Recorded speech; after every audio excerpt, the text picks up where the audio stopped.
अस्सलाम वालेकुम नाजरीन, नेशन टीवी के साथ मैं हूं आपका मेज़बान दाऊद शौकत। नाजरीन, इस वक्त मैं मौजूद हूं थाना मानावाला में, जहां पर बीवी ने अपने आशना के साथ मिलकर अपने ही शोहर को कत्ल कर डाला। ये वाक़या किस तरह पेश आया, इस वाक़या की हकीकत क्या है, आइए आपको आगाह करते हैं। नाजरीन, मेरे साथ इस वक्त मौजूद है मकतूल की बीवी, जिसने अपने आशना के साथ मिलकर अपने शोहर को बेदर्दी के साथ कत्ल करके नहर में फेंका। इससे पूछते हैं कि ये वाक़या सारा इसने क्यों किया। अस्सलाम वालेकुम। वालेकुम सलाम। क्या नाम है आपका? परवीन।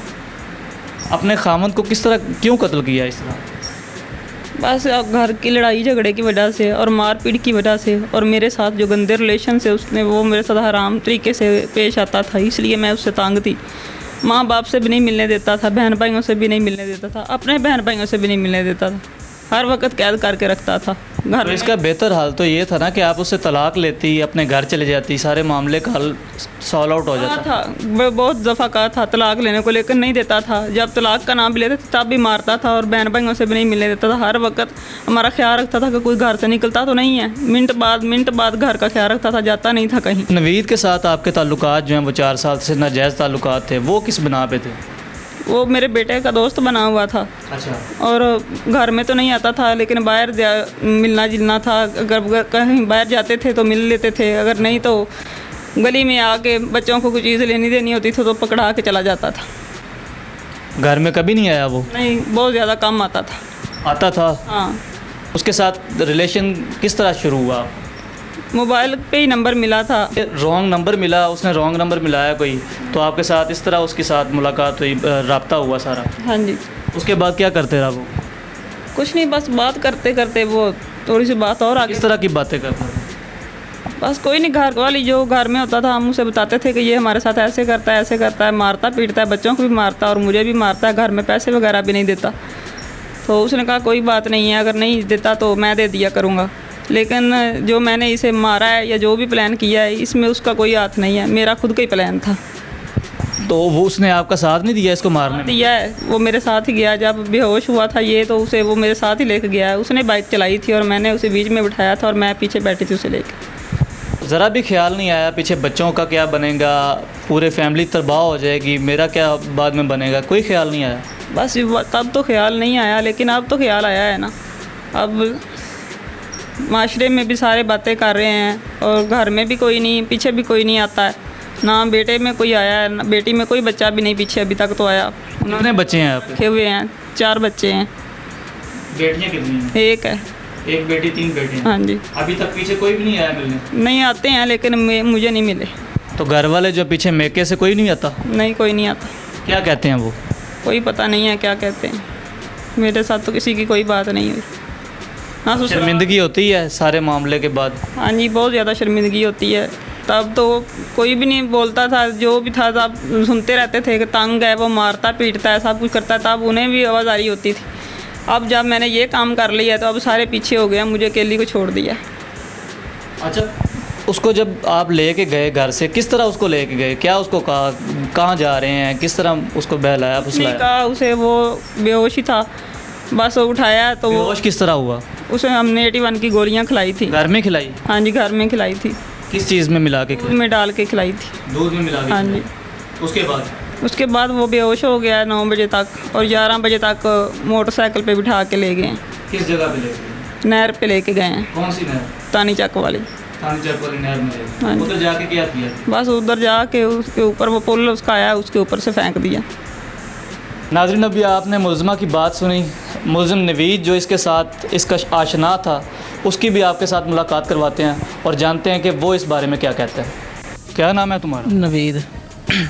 किस तरह ये ताल्लुकात तुम्हारे इस औरत के साथ बने? फ़ोन ਦੇ ਉੱਤੇ ਗੱਲ ਹੁੰਦੀ ਰਹੀ ਹੈ, फ़ोन ਦੇ ਨਾਲ ਹੀ ਰਾਬਤਾ ਆਇਆ अच्छा। ਤੇ ਇੱਥੋਂ ਹੀ ਫਿਰ ਘਰ ਆਉਣਾ ਜਾਣਾ ਬਣ ਗਿਆ ਤੇ ਬਾਹਰ ਬਾਜ਼ਾਰ 'ਚ ਮਿਲਣਾ ਮੁਲਣਾ।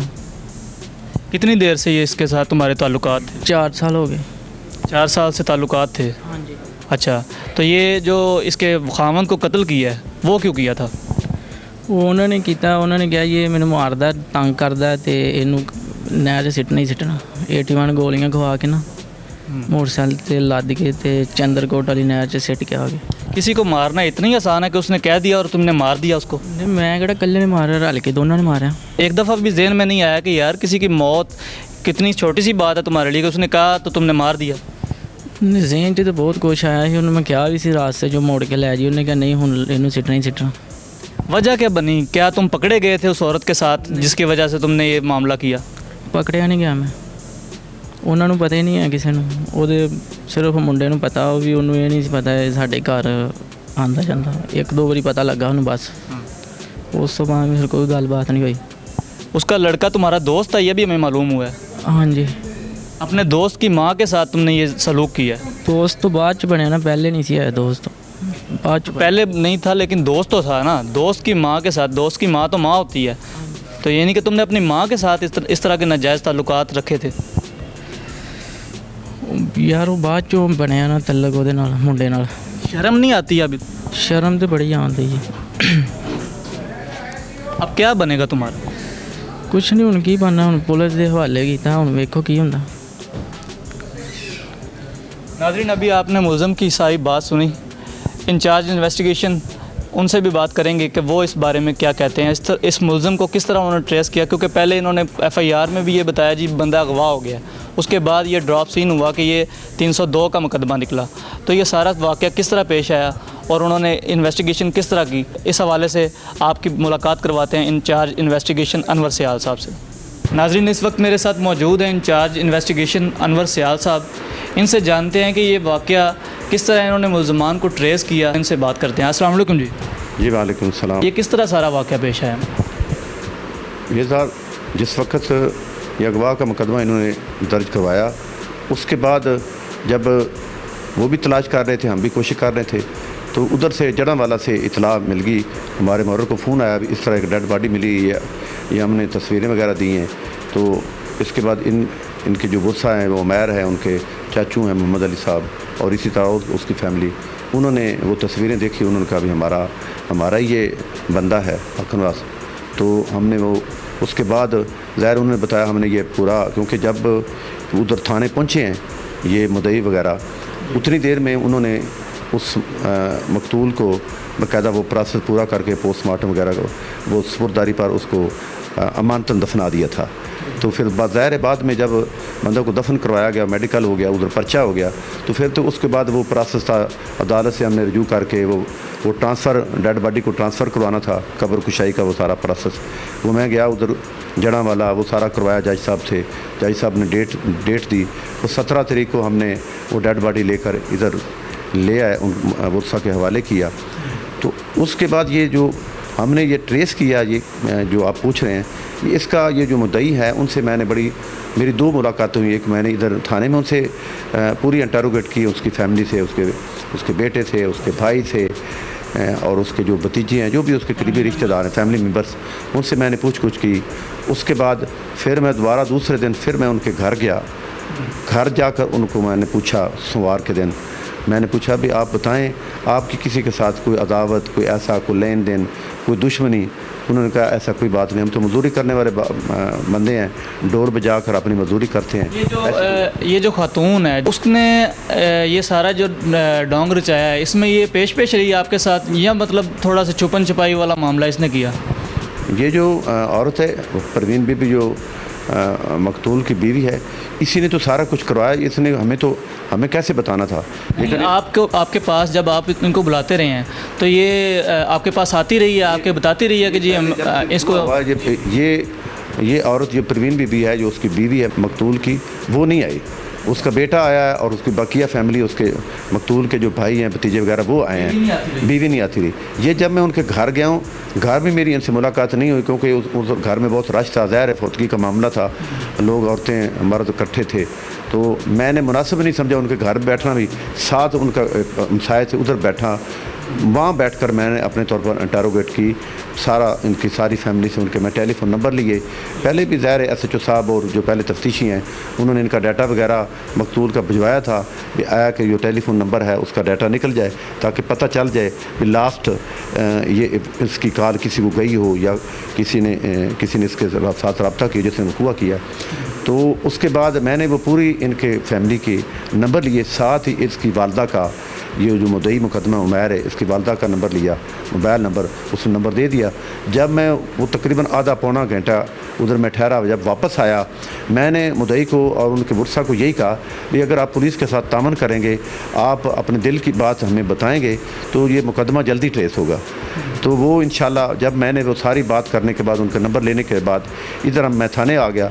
थाने के बाद उस बच्चे ने, जो मुद्दई मुकदमा था, उसने अपनी वालदा को बता दिया, अम्मी मैंने पुलिस अफसर जो आए थे इंस्पेक्टर साहब, उसको मैंने आपका नंबर भी दे दिया। उसने कहा कि आपने नंबर, मेरा नंबर क्यों दिया? उसने कहा ये तो जैसे वो नंबर ले गए हैं तो वो कॉल डिटेल निकालेंगे, तो मैं तो सारी रात उससे 24 घंटों में 12 घंटे में उससे बात करती हूँ। तो उसने कहा आप फौरी जाएँ थाने में, मेरा नंबर कटवा कर आप कहें भी मेरी वालदा का नंबर ये नहीं है, अपना नंबर लिखवा दें और मेरा नंबर काट दें। तो उससे भी हमें डाउटेड हुआ।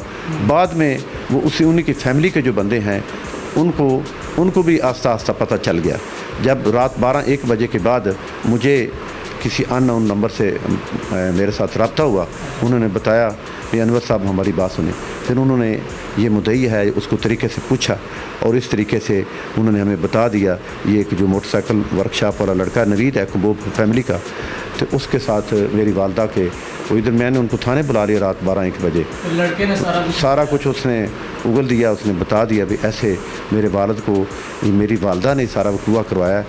मैंने कहा भी आपको आपकी वालदा के उसके हालात का पता था, उसकी जो रेपुटेशन थी। उसने कहा मेरी वालदा का 4 साल से मेरे इस लड़के के साथ रब्ता था, तो मेरी वालदा ने उस लड़के के साथ मिलकर से ये सारा वकूआ किया। मैंने कहा जब ये वकूआ हुआ आप घर में मौजूद थे, आपको ये नहीं पता चला भी मेरे वालिद कत्ल हो गया है या मेरे वालिद को मेरी वालदा या दूसरा जो कत्ल करने वाला है या इसको नशा देकर नहर में फेंकने वाला, कहता मुझे नहीं पता चला। तो इस तरह वकूआ हमें ट्रेस हुआ। ये सारी हमारी कोशिश, नेक नीति, जब बंदे की नीयत ठीक हो, बंदा कोशिश करे तो किसी मामले में भी बंदे को इंशाल्लाह कामयाबी में कोई देर नहीं होती। बिल्कुल ऐसे ही है। नाज़रीन, अभी आपने इंचार्ज इन्वेस्टिगेशन मोहम्मद अनवर सियाल साहब की गुफ्तगू सुनी और मुलज़मा की भी आपने गुफ्तगू सुनी। एक नई स्टोरी के साथ आपकी खिदमत में हाजिर होंगे। तब तक के लिए अपने मेज़बान दाऊद शौकत को दीजिए इजाज़त। देखते रहिए नेशन टीवी। अल्लाह निगहबान।